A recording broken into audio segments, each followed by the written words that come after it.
yun nga, family of farmers, yung 1/4 lagi ng ano, ng production namin is basically napupunta dun sa kay Apo, kay Papa Edit. Actually, sobrang bait nun, eh, yung landlord namin dati.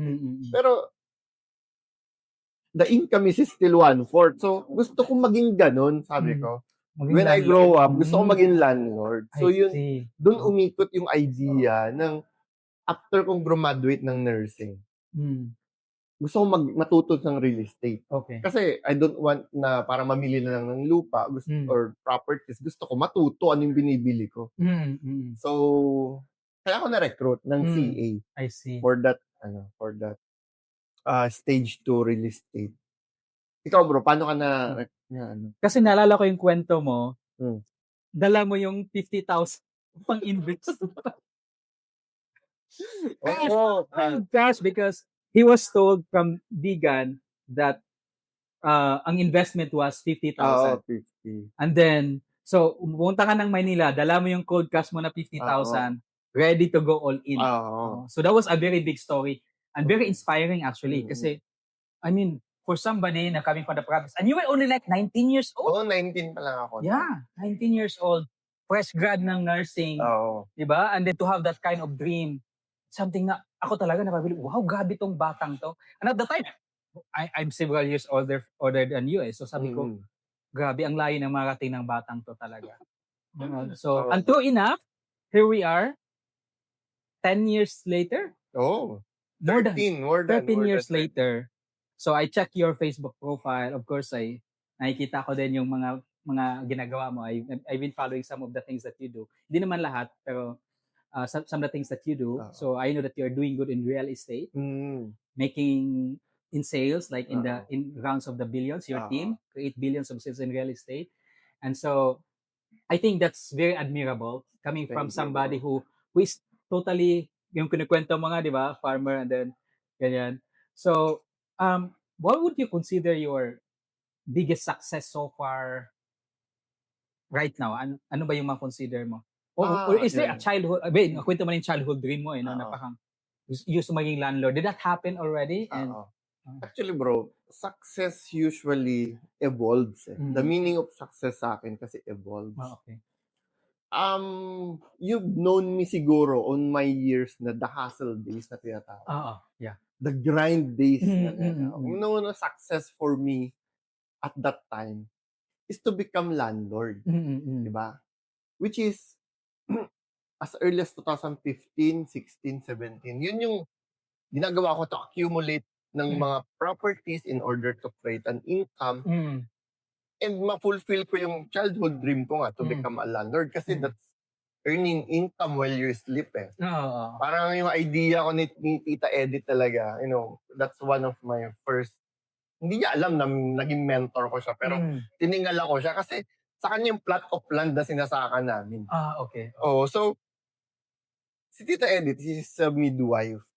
May profession talaga siya, pero landlord siya. Okay, so, yung may work pa rin talaga siya. Very common sa province, no? Nag-work for the government usually, and then may mga negosyo or... So, nag-midwife siya doon, tapos siya yung landlord namin. Ako tumutulong ako sa sa pagpa-farm, eh. Alam ko yung hirap, bro. Literal nung maghapon ka sa initan. Tapos pag yung benta ka na ng production, maaga ko na-realize na yung effort mo para makuha yung 3/4 nung production, sobrang taas compared dun sa naghintay ka lang para dun sa 1/4. So, as early as that, gusto ko mag-grind na magkaroon ng mga properties. At doon magkaroon ng renta, at doon magkaroon ng income. Yun yung success ko from 2013 to around 2018. So, more of accumulation lahat yun. Now, dun sa tanong mo, ano ba yung greatest success? It evolves kasi. Dumating na rin ako sa point na when I define success, parang after kung na-achieve na yung parang financial stability na tinatawag, nakikita ko yung mga anak growing up. And nung pandemic, nakita ko na they need me more sa bahay. Mhm. So, dun sa tanong mo ulit, ano ba yung success? Aside from financial, maybe family din. Kasi kailangan, sabi nga nila, di ba?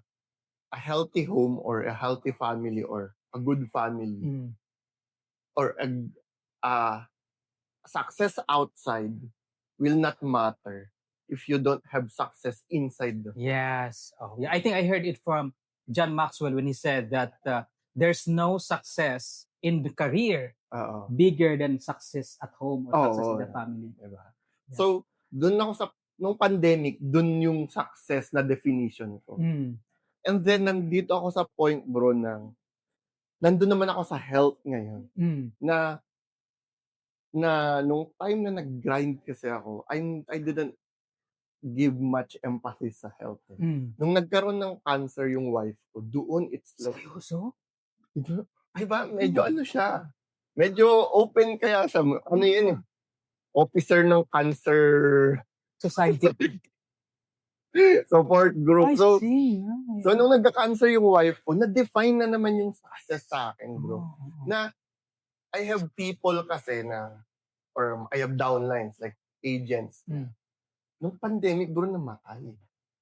So, the success definition evolves again. Kasi yung mga namatay, bro, like, may pera talaga. Pero dahil namatay sila, hindi na nila na-enjoy yung perang nakuha. So, yun nga, the success definition, Nag-redefine na naman. yes, nag-evolve ulit siya. So, a good health. Kaya ngayon, halos everyday ako sa gym, bro.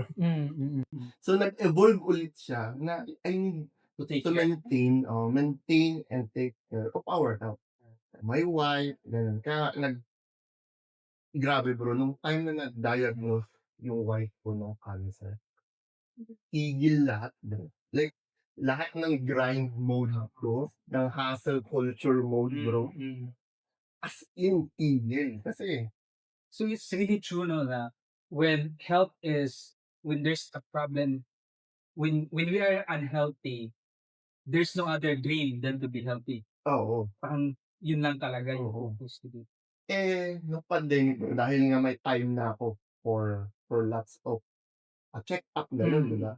Nagpa-check up ako. Doon ko nakita na medyo mataas din pala yung mga, yung mga uric acid. Hindi naman totally mataas, pero alam mo yung borderline. Uric acid. Tapos time na yung kinakain natin, no? Oo, tama. Tsaka yung yung blood pressure ko, mataas, and then pati creatinine yung kidney. So, kung malapit na sa borderline, kasi nurse din ako, di ba? Familiar ako na dapat hindi ka umabot sa point na non-reversible na. So, this past mga years, na-realize ko na you have 100 problems today. But if you have one health problems, you will only have one health problems. Na lahat ng yung 100 na problems yun. Maliliit, no? Liliit yun. Liliit yun. Kasi, lalo yung high blood pressure. Bro, nag-maintenance ako. Seryoso? Bro, nag-maintenance ako. Exactly, kasi nung lumabas yung result ko, bro, wala akong, asymptomatic ako. Like, wala akong any nararamdaman sakit or anything. Dahil familiar lang ako sa pa-check up. Sabi ng doktor ko, you have two options, Warren. You can take the meds and start now, or you can delay. Bro, I take it. Kasi alam ko yung effect nun is mas better kaysa bigla ka na may stroke. Kasi yun na, Kasi may mga tao ako na pwedeng ma-stroke. Dumating ka sa point na pwede ka magka-stroke? may possibility. Kasi ang high blood pressure, bro, wala naman siyang Age? Hindi, wala naman siyang sintomas eh. You can talking, like, nag-uusap tayo ngayon, wala kang nararamdaman. Tapos bigla ka na lang pwedeng humiga dyan. And that happens a lot, actually. Exactly, di ba? More frequent now. More frequent. Mayroon Mga kaming healthy. Mayroon kaming friend na embalmer. And sabi niya, it used to be when he was signing certificates, mga nasa 60s, yung mga heart attack, mga stroke, pabata ng pabata. Right now, I think the youngest na minention niya is around 30. And stroke, really? At that age? stage. Kaya, yun nga, kaya, bro, if meron kang chance na magpa-executive exam Check sa up. buong katawan mo, do it as early as possible para alam mo na, yun nga, na nasa in good condition. So, after mga 6 months, 6 months, around 6 to 1 year ako nag-maintenance, nagpa-recheck up ulit ako, wala na. So, tigil lahat ng mga maintenance ko. So how was the I think it's something very emotional now because I just could imagine, di ba, if your wife is going through something. So how did you cope? Anong perspective mo at that time? Priority. Priority talaga siya, bro. Kasi, nung time na nalaman namin yung breast cancer kasi, bro, nung time na nalaman namin, yung pina-check up, and na-confirm, alam mo yung idea alam mo yung DABDA? Yung kapag may nangyari sa'yo, may denial, anger, bargaining. Yes. Bawat pasyente siguro sa family namin, may ganun na nung nalaman namin may cancer, baka hindi pa. Denial. Oo, denial stage. In denial stage, medyo, ba't ako, Lord, mga ganun. Habang naggaganon sila, ako, start with the treatment agad. Nandun ako sa start ng treatment. Kasi, solution. dahil nurse ako, bro, familiar ako that cancer is a time game yan. Yes. Time is of the essence. Yeah. of cancer. Time is of the essence. Once na i-delay yan, may possibility mag-develop. So, na-diagnose yung wife ko around February. Bro, March, start na ng treatment agad. Marami Good, you have the money. Good, you Oo. have the money. Because Bro, you have done your financial tama. before. Bro, yun yung masakit sa Pilipinas. Bro, yun yung masakit sa Pilipinas. Doon ko na-realize, bro, na kapag pala natamaan ka ng mga ganung sakit ng cancer at your finances is not that stable, bro, hihintayin mo na lang naman. Kaya may namamatay talaga. Kaya, minsan yung country natin no? Jump na tayo doon sa topic about country. Doon na papasok yung mga natin, yung mga leaders natin dito sa Pilipinas. Pag nagkasakit sila, bro, umaalis sa bansa para magpagamot. Kasi hindi naman nila nararanasan ano yung simpleng mamamayan na nag-hospital. Kaya wala rin silang passion na ayusin itong healthcare system natin because it's so easy for them, right? To fly to other countries. Naka-ano pa yan? Naka-private jet pa yung iba dyan na lumilipad, di ba? Exactly. And the worst part is taxpayers' money. Exactly, bro. Kaya yun yung isang parang painful realization siguro, bro, as a Filipino, na dapat yung mga leaders natin, they are the one experiencing din yung mga service ng government. Yeah. Kasi they are not a recipient kasi. Kasi tayo, di ba?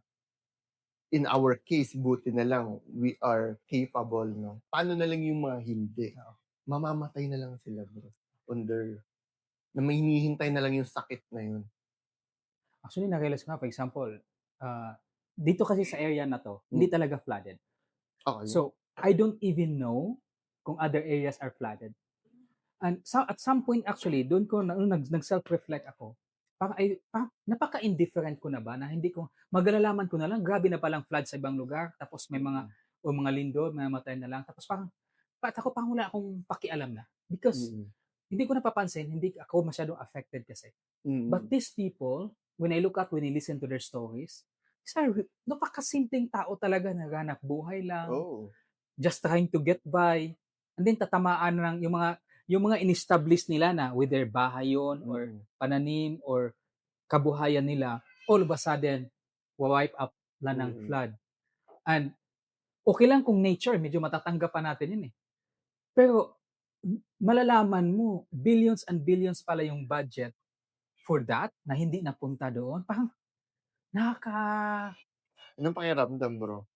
Nakakapanlumo, bro. Na parang, ganito ba tayo ka-indifferent sa ating kapwa Pilipino na parang we couldn't even think of what's good for them or kahit man lang kung ano yung makakatulong sa kanila. So parang, I wonder, what kind of people do we have? So yung parang una, But the other option is, the other thinking that I got is, it's because there's a lot of good Filipinos, visionaries, very good skill. For example, they can build organization, leaders, but they don't want to get into politics.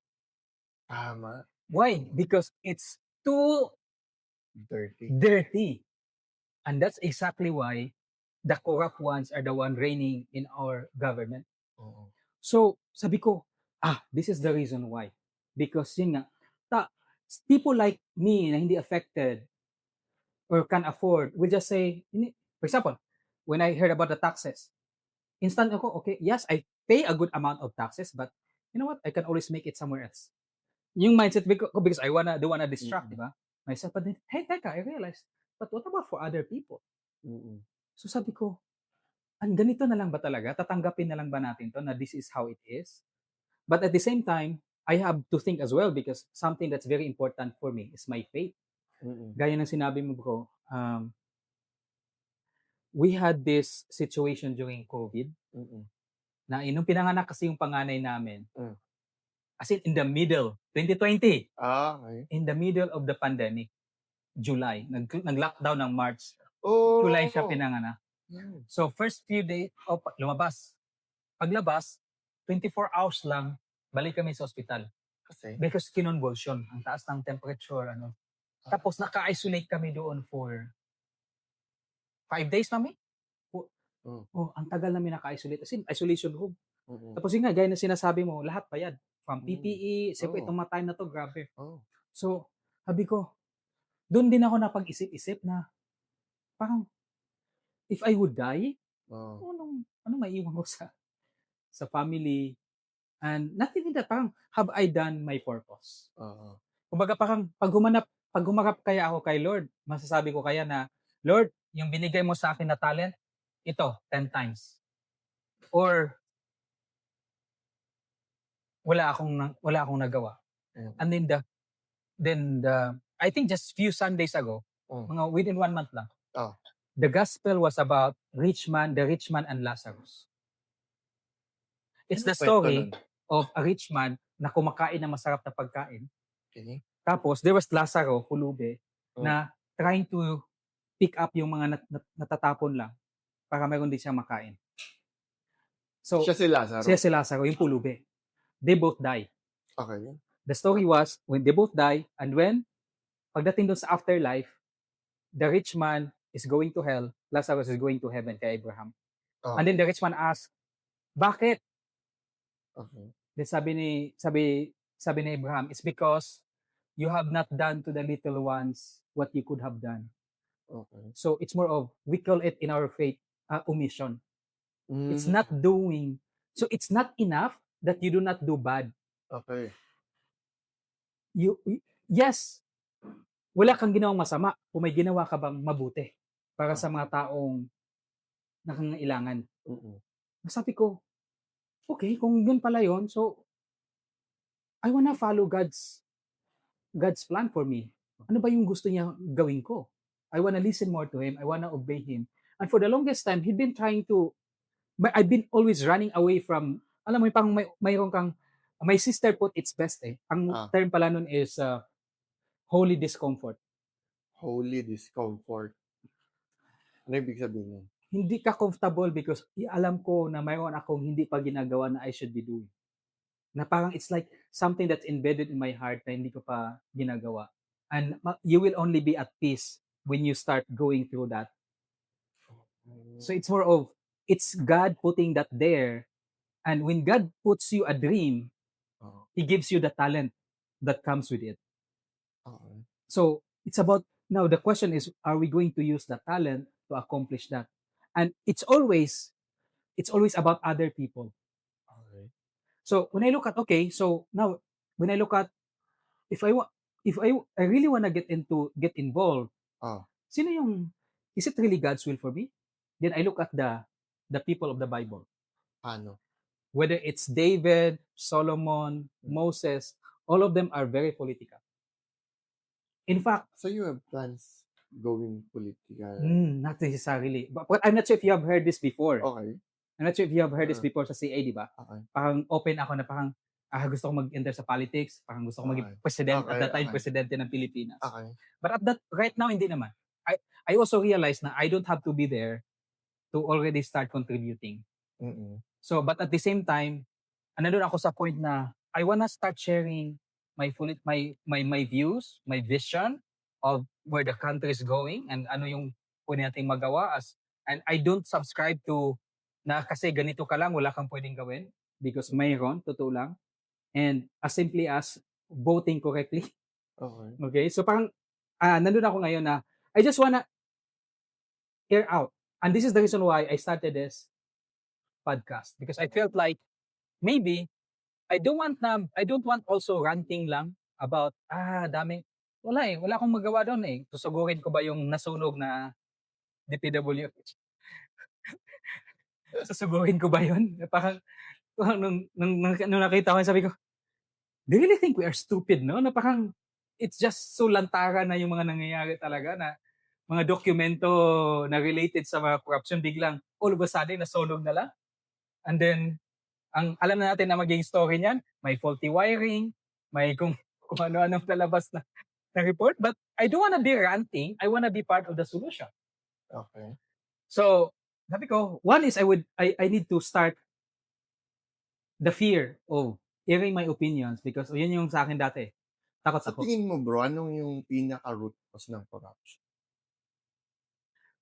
Ako grassroots talaga eh.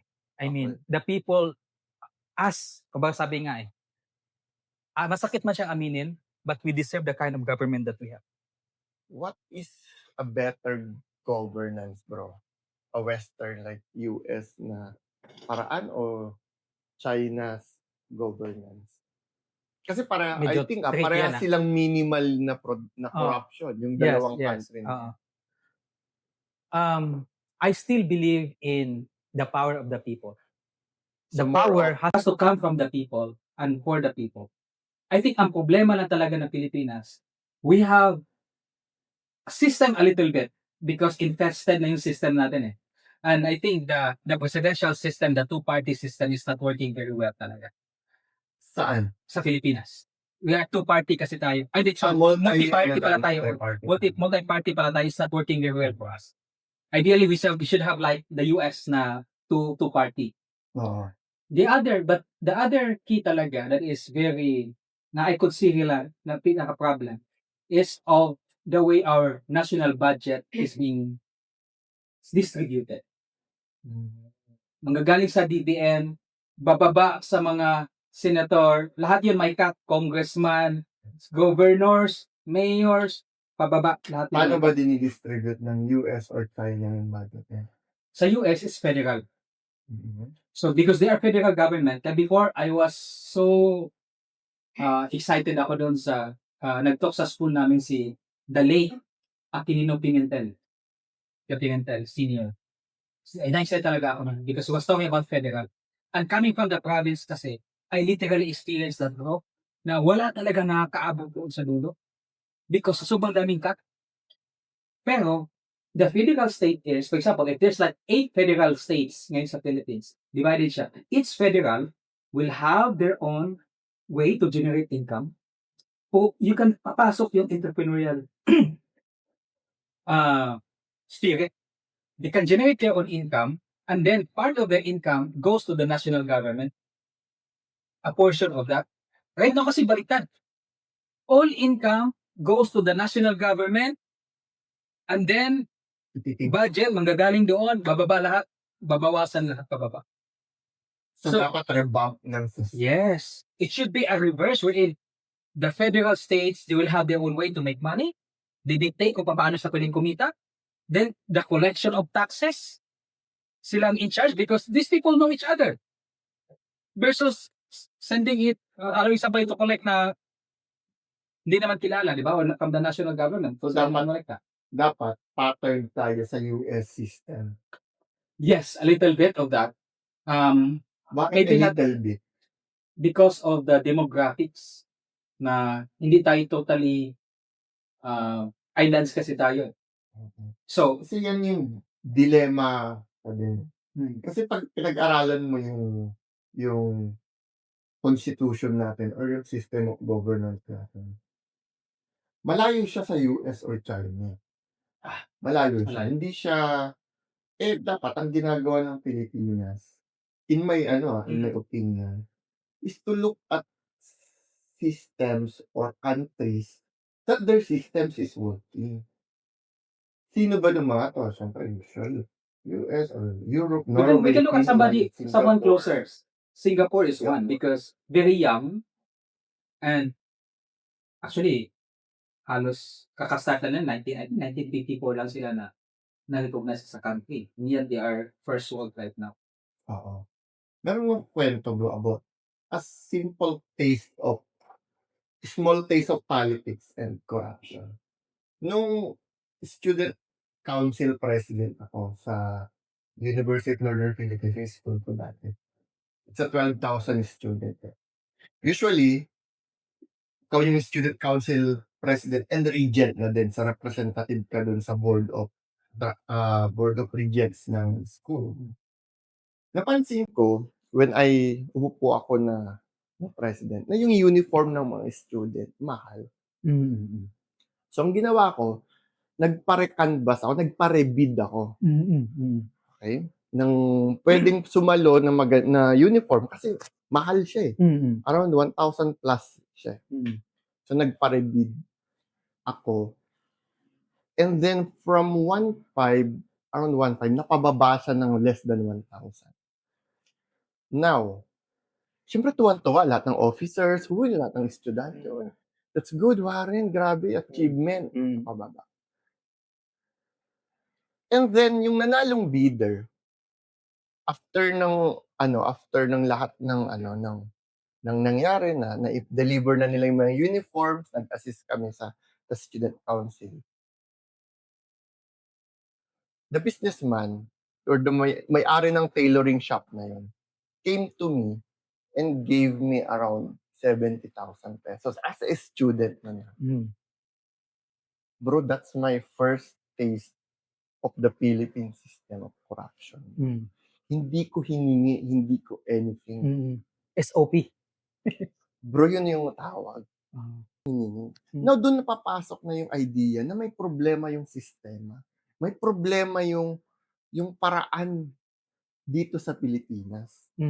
Kasi bro, after ng student council, na napababa namin yung presyo and all, after kong umalis sa pagiging student council president, bro, bumalik sa dating presyo. Binigay sa iba. I don't know na. Basta, ang may nakita akong patong na gusto kong tanggalin. Natanggal ko, bro. Pero after ko, bro, bumalik sa dati. Syempre, dahil wala na akong kapangyarihan, wala na akong power, hindi na ako student council president. Wala na akong any say about it. But that little experience gave me... Imagine this is school. Yes, this is school. Okay, now I understand, bro. Because bata pa lang, nagpa-practice na. So it's like, di ba, sabi nila, expose your kids what you do, start them early. And these people are literally starting early. And kung sa school pa lang nandoon na pala yung may mga ganyan na, that's why it's so easy. Na parang totally they have lost touch na parang di mo na talaga ma-imagine na parang gets ko na mangungumisyon. Ano ba naman yung 10% na 1 billion, 10% ng 10 billion, that's still 1 billion eh. Pero yung 9 billion, paggawa mo kaya, do it, get it done, di ba? Parang ganun man lang sana. Pero I think the US has safeguard that kasi I'm in the BPO. And every single year yan, we go through mayroon kami tinatawag na DCG, which is, it's more of, we go through that, a learning process, inaaral namin what is, ano yung pwedeng gifts at ano yung hindi pwede. May limit. Sobrang limit. So, pag ang sobrang strict nila sa ganun, at least for the corporate side. So, kung yung government is very strict with the corporate side. So, and then, US kasi enforce it through a system na tawag dito, online lahat not dependent on people. It's Gusto ko yun, transparency. transparent. Dapat ina-upload lahat ng Mm. document ng Yeah. government. So, but on the benefit of sa atin, bro, kumbaga parang consolation natin, because we're relatively young as far as democracy. We're relatively young. Talaga? Oh, US has been that 1800s. It's more than 300 years for them. For us, it's only like, almost 100 na rin pala tayo. Pero if you look at ilan pa yung maging president natin in the republic. So, we are young. And US had to go through civil war. Yun yung civil war nila, bro. Doon na wage out yung corruption sa civil war. So, if you notice nga So, sa US, dapat nagkaroon tayo ng civil war? it's inevitable. Saan pa yung possible mangyayari? Yes, it's going to happen if this country is ever to, because do you think yung mga kumikita ngayon nakaupo, they'll just easily give it up? Do you think, and galama yan eh. And it's, nandyan yan eh. It has to be like, it's a big tree that has to be uprooted talaga. From the grassroots. Kasi lahat yan, supported lahat yan. It's not just, kasi nga sino makaupong presidente, ganun pa rin eh. Kailangan talaga, there has to be, I hope hindi umabot sa civil war because nasa modern times naman tayo. But the idea is, it has to be uprooted talaga. And if we wanna start contribute something, that's also the reason why if I wanna be part of the solution, I want to do grassroots. So, I wanna do, for example, sa mga schools, doon magsisimula talaga yung change. Tama. Kasi, bottom line kasi, ako, nandun na din ako sa point na parang, by the way, ano yung sagot mo dun sa pag-e-enter ng politics? I'm allowing God to lead me. Anong position ang gusto mong punta? Nothing in particular. Nandun na ako sa point na I just wanna do what I can do now. And if God leads me somewhere and He anoints me because I believe in His anointing, whether it's Moses, David, Solomon, the leaders of the past, yung mga ginawa nila, imagine si Moses leading the Israelites out of Egypt towards the promised land, or David, lahat ng yun, they were all anointed by God. One thing that they did is they just follow, number one, they follow God. They follow His commandments. And so it's more of, nandun na ako sa point ngayon because I do not know as well. I could die tomorrow. But at least I know na I am doing what I think God has put me to do. So, it doesn't matter, wala ako sa posisyon. It doesn't matter kung anong position ko. I just wanna do something. I just wanna contribute where I am. And I also believe that if God wills it, if God sees me fit to lead His people, kasi yun nga, every single one na ginamit niya sa Bible, lead His people. He allows them to take care of His flock. And right now as well, the Philippines, ang problema natin corruption. Sa US, hindi na masyadong problema yun. Ang problema na doon is ideologies. Ang war ngayon sa US is ideologies. And actually, they are also at the point wherein it's a make or break for them. Because ideology, nag-start tayo sa ideologies. The ideas that we have, yung kung ano yung mga left-leaning ka or right-leaning? I would say I believe in God. That's one. And I no longer subscribe to the separation of government and state. I think the government, the state and God is not separated from that. Talaga? Yes. That idea of the separation is put about by some people na ayaw nyo gusto nyo, huwag kayo makialam dito sa politics. Diyan lang kayo, sa religion lang kayo, o just talk about your God. And that's for the longest time, that's what we believe as Filipinos. That's why hindi tayo nakikialam sa politics because we are 80% Catholic or Christians pala, 90%, almost 90% Christian, and we were being told, Kristiyano ka, take your Jesus, take your Christ off the government, of politics. Hindi kayo kasama. Okay. Separate tayo. So you cannot get involved in politics. Okay. And for the longest time, I believe in that. And that's the reason why I think most Filipinos do not get into politics, because they were made to believe na if I want to follow God, God is separate from politics. But yun nga when I look at the Bible is full of people, godly people, Mm. who are fighting for, in fact, they are well positioned in the government. And because they are in the government, they are positioned to help their people. I remember this Joseph, one of the sons of Jacob, yung binenta sa Egypt. He rose from the ranks, became the governor of Egypt, and because he was a godly person, nagkaroon siya ng panaginip about the famine that is coming. So when famine finally came, they were prepared. Even the Israelites came, and even yung mga kapatid niya pumunta sa Egypt, and God fed them because of that. So he was being used. He was being used by God to help the people. Because ang problema is that, yun nga we have been sold that idea na sobrang sipag tayo and therefore di tayo makikialam. The CE days, ito yung panahon bro na there was no God for me. Talaga? Oo. Why? Because I started reading all the books. From Secrets of the Millionaire Mind. I'm not saying that they are bad books. They are actually good books. But because of those, lumaki yung ulo ko, I can make things happen pala. Oh. I don't need God. Okay. Kasi I came from, actually, ang background ko, sobrang kami. Yung lolo ko is a pastor.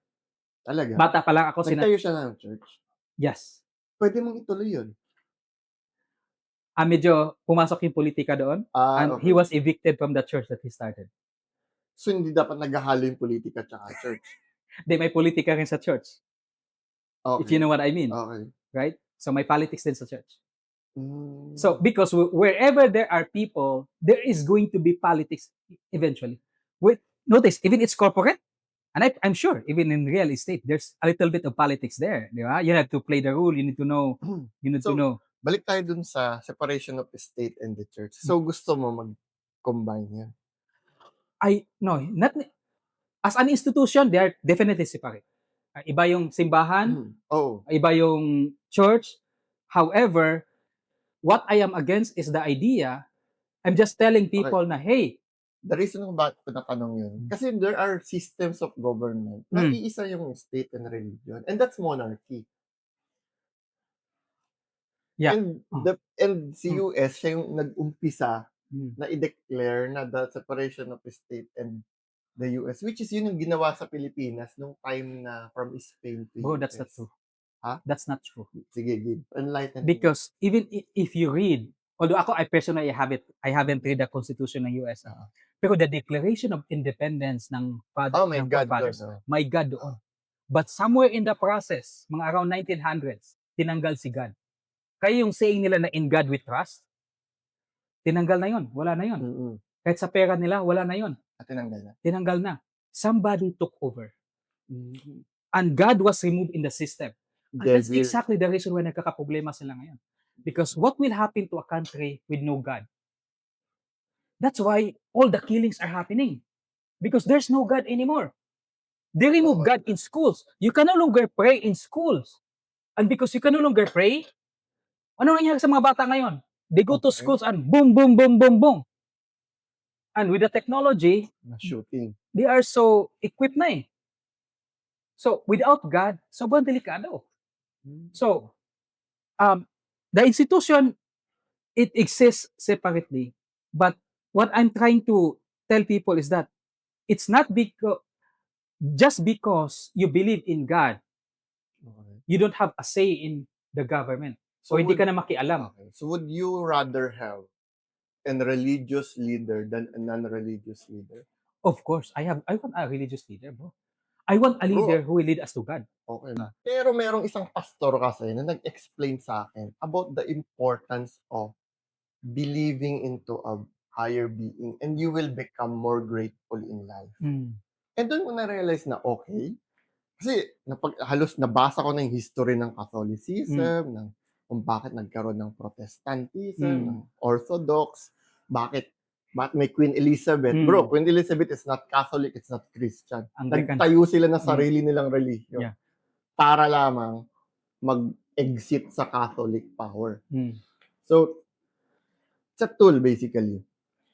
Balik tayo dun sa Pastor Jonathan. Thank you, Pastor Jonathan.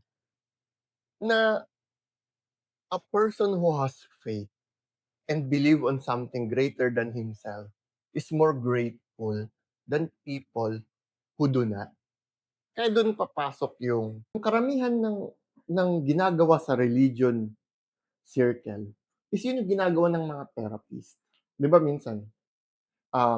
Napansin ko, people who have high faith and who believe in something, no, they are more stronger mentally. Yeah. Sa anxiety, depression, yung mga sakit ng ng mga mental health. Hindi, no, ng mga natatamaan sila minsan pag wala silang mataas na faith. Baka i-question ako kasi nurse ako eh. Ang religion at mental health, hindi yan dapat nagko-connect. Pero, in my own opinion, may connection siya eh. Kasi, ako I'm a Victory Christian Fellowship. What do we do on that? Nag-meet kami lagi, we share, and may nakikinig sa atin, di ba, about our problems, not only spiritual, but also other aspect in life. Yun yung ginagawa nyo sa therapist kapag nakikipag-meet kayo. Sa mga therapist, yun yung ginagawa mo eh. Ikwento ka eh, di ba? Yung problema mo sa buhay. May makikinig. May mag-affirm. Exactly. So, yun yung minsan ginagawa ng isang spiritual community. Diba? Well, although my point ka, but that's just it's more of the surface. Oh, the effect. The surface. I think one of the things that we need to look at muna kasi ako we can only base on mayroon tayong parang intuition. Parang mayroon tayong guide, mayroon tayong spiritual guide about isa natin eh. Pero but if you look at mga written something that at least pwedeng pag-usapan because nakasulat siya. One of the oldest source, although ako I have only read the Bible, I have not read Torah, although I have heard about that and the Quran. I listened to some podcast with yung mga Islam na they are called defectors now na may mga na Taliban. No.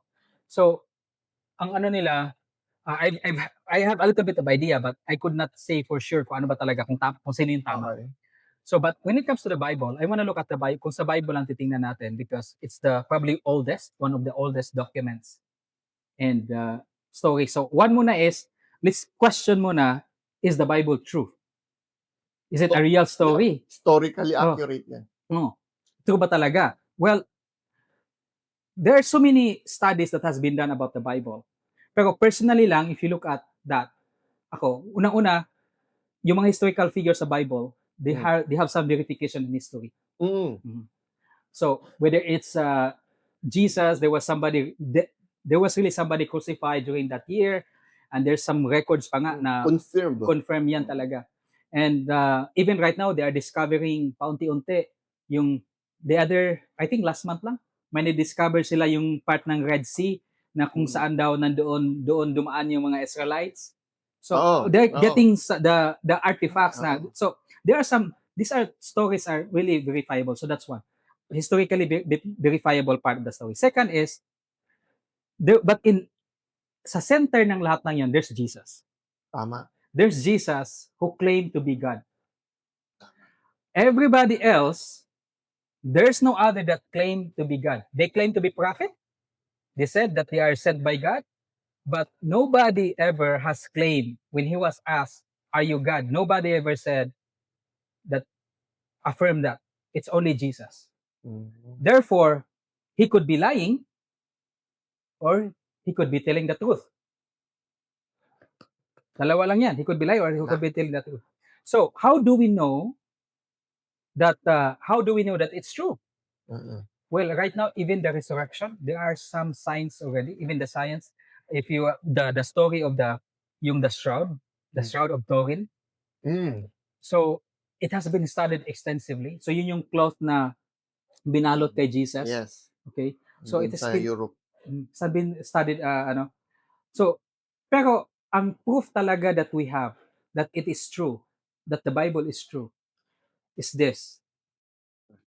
I have not heard anybody who follows the Bible, or at least who believe in God, who follow God, and become a super bad person. I mean, it somehow move you, it somehow touch you, it somehow make you become a better father, it somehow make you become a better citizen.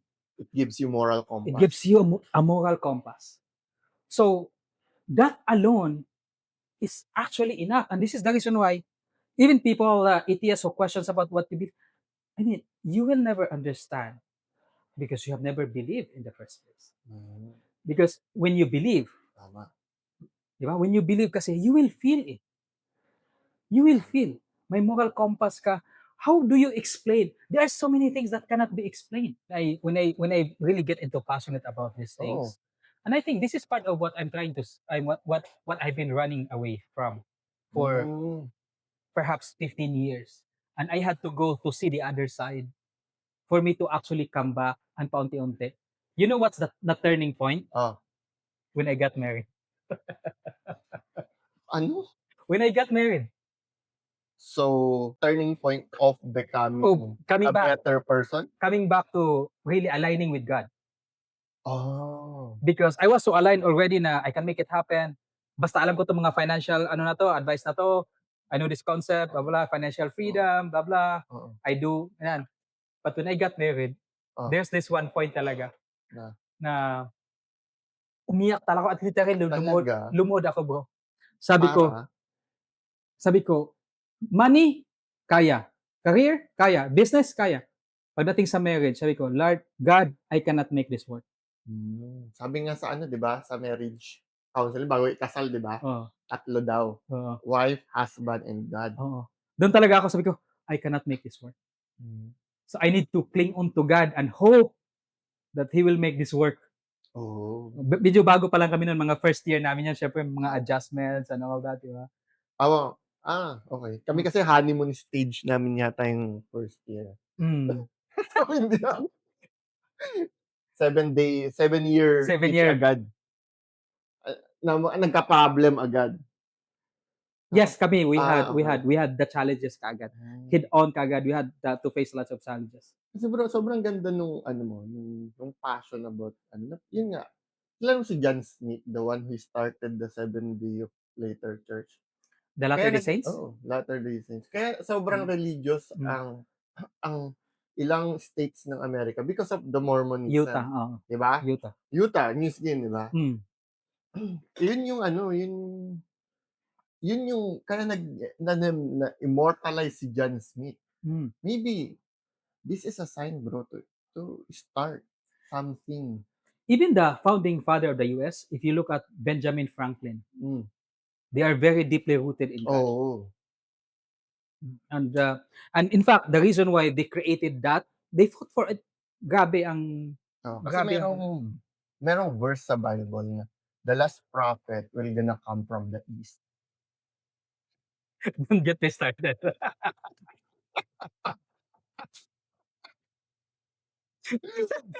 Baka nasa harap ko lang yun, bro.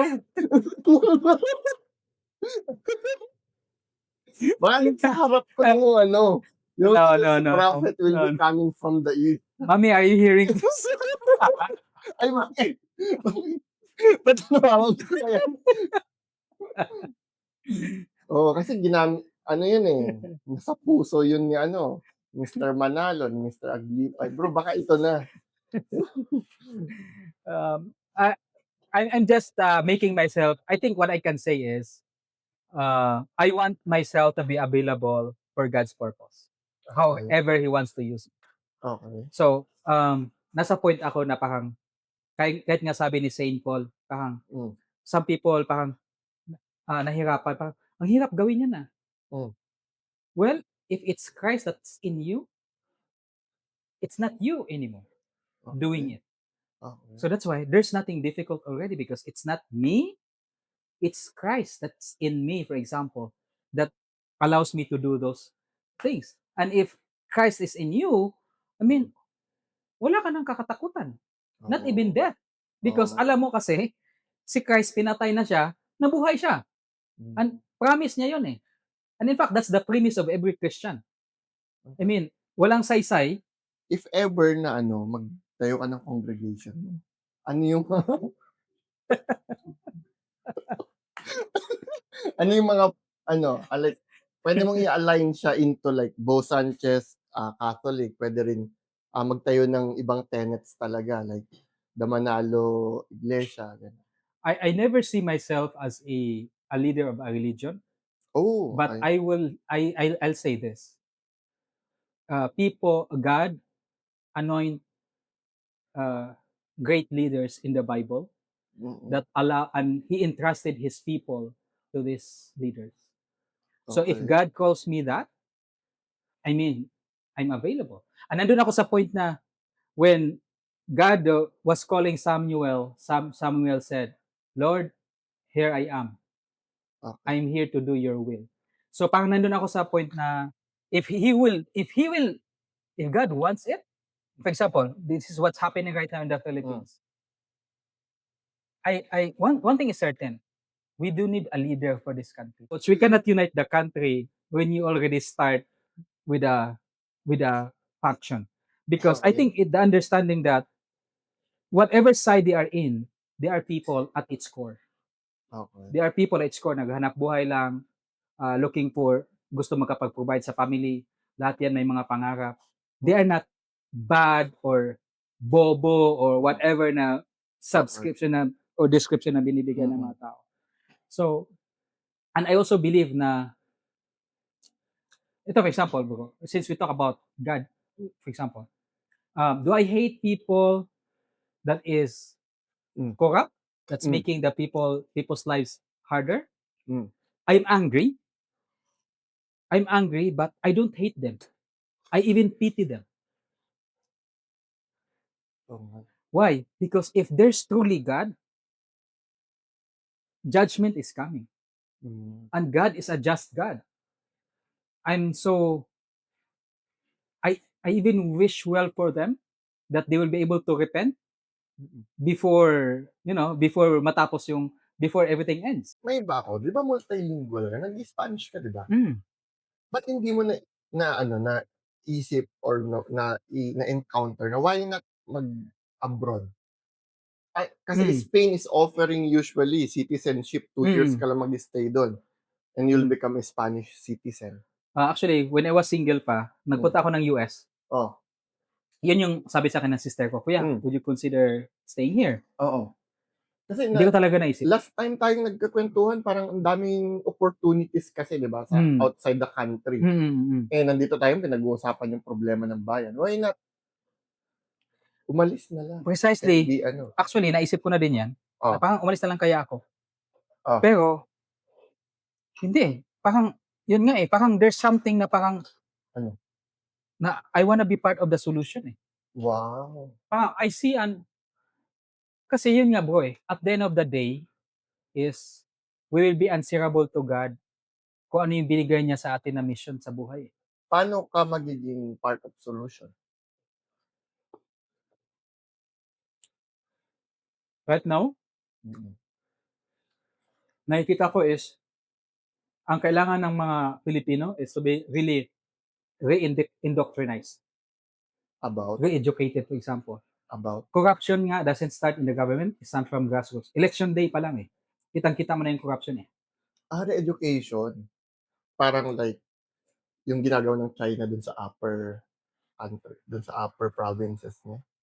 I'm not sure kung how that works. Yung parang kapag may gusto silang, kasi mga Muslims kasi yung nandoon sa gusto nilang parang matanggal yung pagiging radical Muslims, yung nung mga nasa for me more of the empowering them that they can make good choices and that their simple choice could actually lead us to making a better country, allowing people, godly people, and not necessarily belongs to a religion, but people who has God as the moral compass to lead our country, as opposed to somebody who does not believe in God, who has no God, or perhaps they pretend that they believe in God, but the actions are different.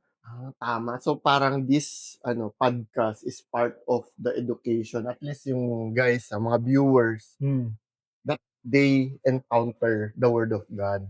That's one. So I wanna ground on that kasi I think primarily that's what God wants.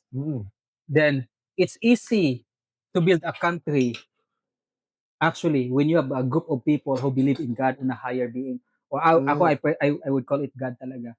I think it's something, and it's also something that could be unifying for Filipinos. God could be something unifying for Filipinos. The conversation about God. Magandang idea yon. Kasi, debate yan ngayon. Philippines is the only Christian country in Southeast Asia, but the most corrupt. Why? Because we have been indoctrinated that Christians should stay away from politics. I felt like it's God is calling me to really finally witness to Him. Okay. O share yung mga good things na ginawa niya sa buhay ko. Give Him credit for that. As opposed to, it's me. That I get the credit. And I feel like na He was telling me to, to evangelize talaga, to share people. Okay. And yun nga, and also, because the people of the Bible got involved in government, so I finally said, now, we need to say something already. And yun nga, we need good people in the government. So we need to put good people in the government. Okay. So, naisip ko ngayon is, even during election days, for example, we could be a platform. Okay. It could be a platform na to give politicians, those running, a platform wherein they can share what their beliefs, kung ano yung gusto nilang gawin sa country, so that to educate the voters, this is what you're voting for. I'm not gonna dictate them how to vote, but I'm gonna provide these people the platform so that they can say na ito yung platform ko, this is what I want to do with the Philippines, vote for me, this is good for the country or not. So I wanna provide them the platform. Which is dare to dream. Dare to dream. Yes. For Filipinos that dare to dream that we can still be a better country. But at the same time, hindi mo kailangang nasa position ka na to get started. Start with your family. Mangarap ka para sa pamilya mo. Mangarap ka para sa community. And then you get to a point na mangarap ka para sa country. Kasi to your point, why do you think these politicians are not trying to learn from the countries that are doing better than us? Whether in sports or whether in kalagayan ng buhay ng tao. Why do you think? It's because they don't have incentive to do it. Because all they want is money. And wala silang, I'm not sure kung may pangarap talaga sila for the country or it's a dream na it's for really themselves. And more important than that, if they don't have a moral compass, wala silang concept that they can die tomorrow, wala silang takot because if they could, wala silang takot na of a God, then that's why wala talaga silang takot na kung ano-anong gagawin nila. Tama. So we need to have somebody who fear God. Tama. So that, alam mo yun, they will not do yung sobrang, alam mo yun, parang grabe yung mga pangyayari. It's literally a doing of somebody who does not fear God. And if you have somebody who does not even fear God, judgment, then who can they fear? Tama. So, hindi na siya takot sa tao, hindi na siya takot sa social media, kontrolado na rin ng social media. Influencers, media controlled, everything is controlled. The information that goes out is controlled. Right? So, I want to provide a platform with that. Eventually, yan yun. And then I also imagining myself na really bringing God into the equation. Okay. And so we need to have godly people in politics. We need godly people in the government. And you don't have to be the leader because every single person na nasa government ngayon, they're part of the government. Guess what? They're part of the corruption. But if they have God and slowly, they will fear, paunti-unti, I'm sure may manatitira pa rin naman. May natitira pa rin.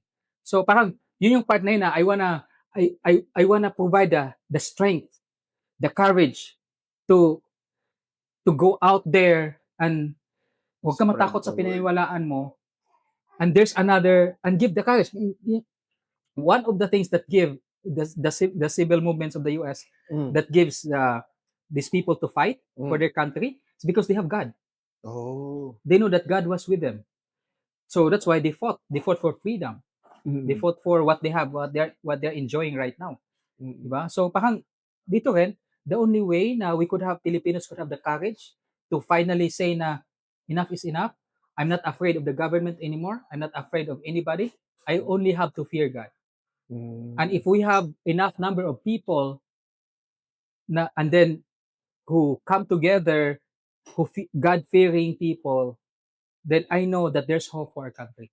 Yung congregation. So that's what I intend to do lang, na have a group of God-fearing people, or at least people will start believing that there's hope for this country. They start converting. It's a personal conversion that needs to happen. Tama. And it starts with you and me. It starts with us. Tama. Having that personal conversion na this is something that, uh, and we need to put God first. Oo. Because we could die tomorrow. Oo, di ba? Oh, anybody can. Memento mori. Yeah. So, kung walang ganon, then, kaya God muna. So, so we talk about, so, ngayon ba, may mga pangarap ka pa? Do you still have dreams?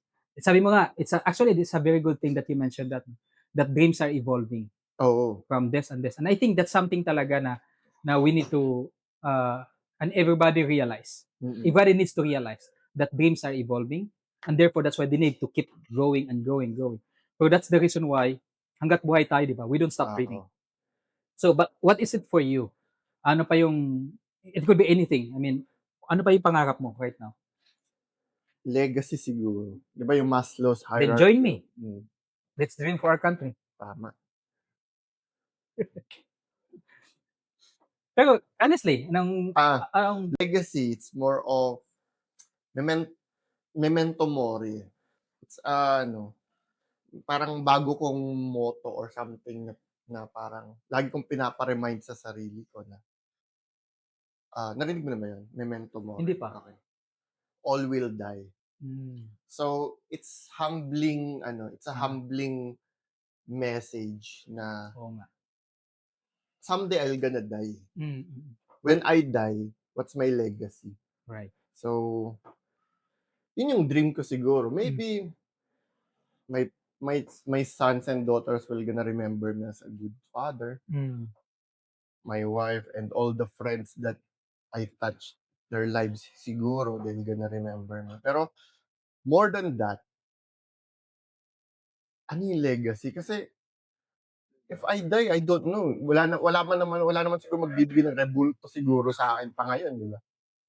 May lagi ko kasi joke yan with my property consultant dati, si Bonnie, na Bonifacio Luna yung pangalan niya. Na nagtayo siya ng school. Na, and then after that, nag-retire na siya, yung mga anak na niya yung pinamanage na yung school. And then naging seller na lang siya under me. Lagi ko kanyang inaasar na pag namatay ka, may at least yung school mo, may rebulto ka na doon. Di ba? In fairness naman, nagkaroon naman siya ng rebulto doon. And si Bonnie is a very close friend of mine na yun yung lagi kong sinasabi sa kanya na wala akong legacy pa. Yun yung siguro thing na hindi ko pa na-achieve. Kahit gaano kadami akong properties ngayon, di ba? Kahit gaano kadami yung income na pumapasok per month. Wala pang legacy. And yun yung dream ko. So, hindi pa yun yung legacy. And this is important because some people listening or maybe some others will say na that's the kind of legacy that I want to leave my children. Na maraming properties, maraming ka na kumikita. But you, in your case, hindi pa yun. Mababa pa yun. So, mataas ang ceiling ng legacy. Yun nga, it's evolving. Yeah. Pero, what do you think really is God's purpose for you? That's a big question. Kasi for the past ilang years, nakafocus lang ako ngayon sa family. Family, tapos travel. May provide yung sa wife ko lahat ng needs niya. Doon pa ako sa level na ganun. But I think it's part of God's purpose if you acknowledge it. Kasi yung isang eye-opening sa akin na nangyari, nag-Europe kami, nung sa Italy. Ang daming mga monuments. Alam mo yun, yung kung sino man yung gumawa ng mga museums, kung sino man yung mga taong gumawa nun, naaalala sila because of it eh. Kasi 'di ba pag nung nung Europe halos isang buwan kami dun, every city parang may nami-meet akong tao na napatay na. Kasi nababasa ko lang siya dun sa mga building, sa mga ano.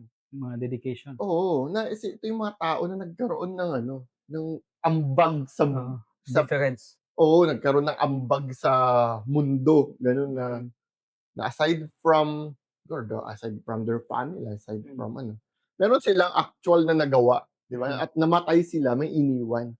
Yun yung wala pa ako at hindi ko pa alam kung ano. But what do you want to be known for?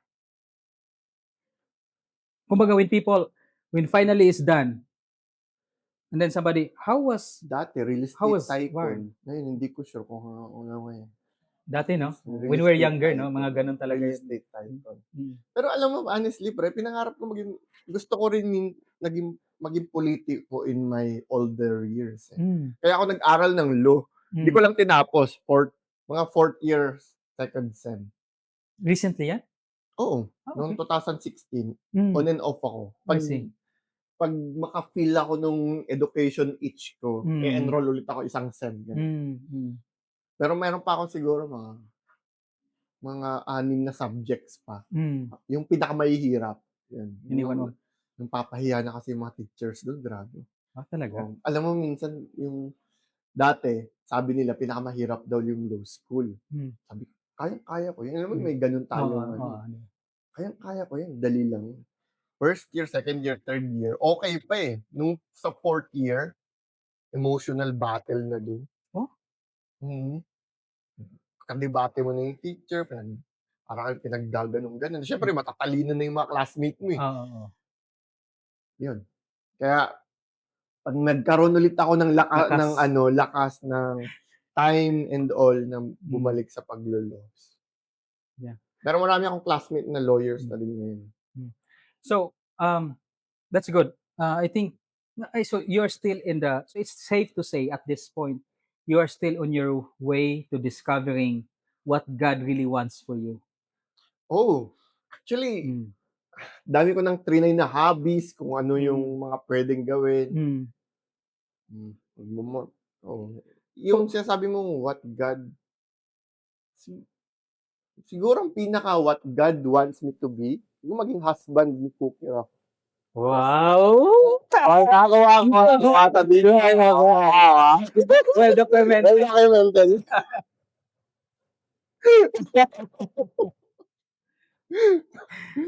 Yeah, actually, you have a very good story. Actually, we probably have another session, yung love story niyong dalawa. Oo. Grabe, you have a very good love story. So, pero looking back, where you are right now, can you see God's hand in the process? Oo naman. Oo. Kwento. Meron kasing two school of thoughts na tinatawag. Yung kalimutan ko yung pangalan. Pero it's about yung unang school of thoughts. Everything that happens to you is by your own volition. Yun yung finid sa atin basically sa Create Abundance. It's everything that you do is on your hands. And the other school of thoughts is that everything that happens to you is not on your own accord or on your own. It comes from a higher being. Now, I'm not saying that one is true and one is false. What I'm saying is that you need to combine or you need to use each school of thoughts depending on what's happening in your life right now. Kasi if you only think that everything that happens to you without the help of God, you will become boastful, you will become arrogant, and that's the one thing na na-discover ni Martin Luther. Na may my ano, my my salvation is not by my deeds, but by the grace of God. So, pinapakita na yung blessings na binigay sa'yo ni Lord is binigay na niya sa'yo. Either either kung ano man yung gawin mo. Now, it's up to you if you will reciprocate yung blessing na binigay sa'yo or not. Yan. So, well, when it comes to that, bro, medyo ako, I don't see them separate, actually. Combine. Yes, combined, but in a sense that, for example, when I read these books now, it's for the skills na kailangan ko matutunan. And I also look at them as creation of people. Creation of people by the talent that God has in fact given them as well. So it's still part of the creation. And if I am with God, I still would know how to use it properly into my life so that I can use it for God's purpose. For whatever dream that He has provided to me. Okay. Ang problema ko before is because I took God out of the equation. I'm just trying to use them based on how I understand it. That's why problematic. Okay. I got into problems because of that. Okay. So, but lahat ng to, whether it's mga discoveries or science or yung mga skills, for example, mga school of thought, they are still, for me, they are still God's creation. And if we are with God, we still would know how to use them for God's glory and for God's purpose and to accomplish the purpose that God has given us. Yan, majority of my income from real estate, pinapasok ko lang din sa real estate, sa pag-purchase ng mga properties. Which Actually, earns passive. which earns passive. So how do you do Airbnb or rent long time? Rent long term. Long term. Nung na-try ko din may Airbnb account ako. So lahat ng mga units ko pag umalis na yung tenant na long term, while waiting for an offer, pinapa-Airbnb So you prefer the long term versus Airbnb? Yes, bro, yes. Talaga. The idea is, if my unit is booked for 30 days, mas malaki yung income. But the idea of booking 30 days in 1 month is medyo hindi. So what happened is nabubook lang siya ng sabihin natin 10 days, 15 days. And that's the same lang din kapag na-rent siya ng long term ng automatic ganito. pa yung tax sa'yo sa Airbnb, di ba? Exactly. Tapos pagdating dito sa rent, medyo kaya. Exactly. Then may resibo din ako, nagbabayad ng tax about sa resibo, about sa mga long-term rent. Pero the idea of, kasi ang expenses ko sa Airbnb, nagpapalit ng bedsheet, babayaran ko yung cleaner. Yun din. So, ang lit lang net actually, exactly. So, nung tinignan ko, kasi I'm a one-man team pa lang with my cleaners. Siguro pag may tayo ako ng company, I'm handling around mga 50 units siguro. That's janitorial, may janitorial access ka na. That's the thing siguro nakikita ng malaki. Pero in my case, hindi. So it's long term. Significant nga ngayon, bro, kasi parang last week I just finished off my last loan kasi di ba, for the past ilang years, pag nag-turnover ako, nilo-loan ko pa siya.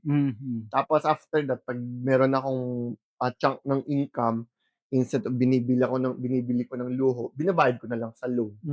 Para yung kasi po, bumili ka ng property at naka-loan siya, kahit ipa-rent mo yon, yung rent parang binabayad mo lang din sa loan. So self-liquidating lang siya, pero the income is hindi ganoon kataas. Kasi you're paying interest kung example, ang rent mo is 25,000, pero ang loan mo is nagbabayad ka 20,000 per month. So basically 5,000 lang yung income mo, di ba?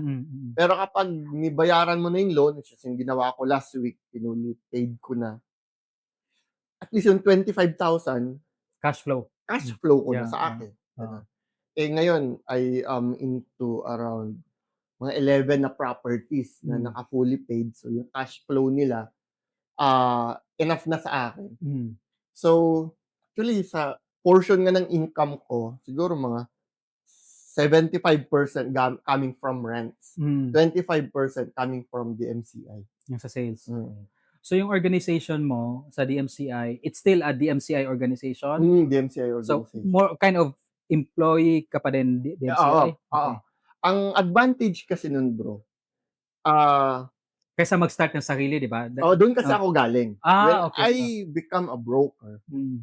I registered my own company. Yun, Mm. Warren Walter Company nga. Mm. Elementary pa yung kapatid ko. Mm. So, and then nag-hire ako ng mga agents. Yun na, paswelduhan ko yun. So trinay mo rin yan talaga? Trinay yun, nag-hire ako ng mga agents. Kumuha ako ng office ko sa Makati. I'm paying around 12,000 per month sa rent. Kumuha din ako ng parang tagasagot sa telepono, yung ganun. Parang secretary. Pero hindi siya totally na under sa akin. Ang bayad ko lang doon mga 4,000 per month. So, din naisip ko, karamihan ng benta ko kasi noon, DMCI. So, nung nag-open sila ng hiring, kasi ako yung nagpapasweldo sa mga tao, why not? Si DMCI na magpasweldo ng mga tao. Parehas lang din naman ng organization. So, wala kami leverage ka pa. Leverage. Oo, so, wala akong employee-employer relationship kay DMCI. So, more of, partner. Partner. Pati yung mga agents tsaka mga managers, walang mga, alam mo yung PhilHealth, yung employee time card talaga, yung wala. More of, meron silang allowance, salary. If you join, makukuha mo yon, and then you can sell on your own. Kung anong gusto mong, kung kailan kung magbenta ka online, it's up to you. Okay. No, gusto mag-join, bro. Okay. So, I think one last thing, bro, that you wanna that you want to say to those people na who look up to you. Because for sure there are people. I'm not sure if you have touched base on that. Your story on how from the province, fresh grad. Actually, yun na yun kanina ba? From somebody na ano ba Tagalog dito sa atin, Mark? Yung saop. Ano yung saop? Tenant. So that's what you are, di ba? Parang tenant lang kayo sa farm, di ba? Oo. Hindi kayo yung may-ari ng lupa. Sinasaka nyo lang. Then, tapos nagsishare kayo ng part ng income. Yes, 1/4. Di ba? So, a very good story from that farmer, tenant pa talaga. And then, who just dreamed to become a landlord. And actually becoming a landlord because literally that's what you have become, right? And then you realize na it was just an initial thing. It was not, kumbaga, it's a dream. Fulfilling kasi na-accomplish mo siya. But then you realize na it's not all that there is. Marami pang bagay na mas importante, quote-unquote, out of that. But the thing is, for you to be able to say that, na there are other things that's important, is because you've been there. Sabi nga nila the people who always say na it doesn't matter kung maganda ka o gwapo ang mga ganda. People who are mayaman will say, hindi ganun ka-importante yung mayaman kasi mayaman sila. Tama. That's how it works, right? But at least for the people on the other side, who are still trying to, perhaps a fresh grad, na-inspire ng story mo, from fresh grad, 19 years old, coming to Manila all by yourself with 50,000 on hand to get started into something, and now to actually creating a real estate empire.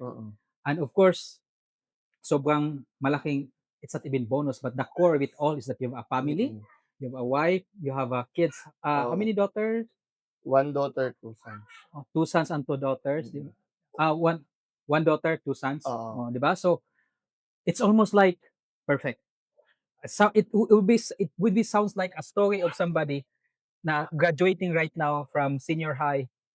Somebody from senior high will say, I want that kind of story, and if that story actually happens to me, I would be so grateful. I would be so happy, or whatever that you will think about that. So what would be your advice to them na who aspires to at least accomplish what you have right now? Okay. Number 1, take risk. Kasi after graduation ng nursing, pwede naman akong medyo risky pag mag-shift ng career. And one of the good thing about me is medyo risk taker ako. Parang nag-shift ako into from nursing to career to real estate. And I'm also risk taker when it comes to investments and when it comes sa mga properties. So give you that, have you lose money? Oo naman. Oo naman.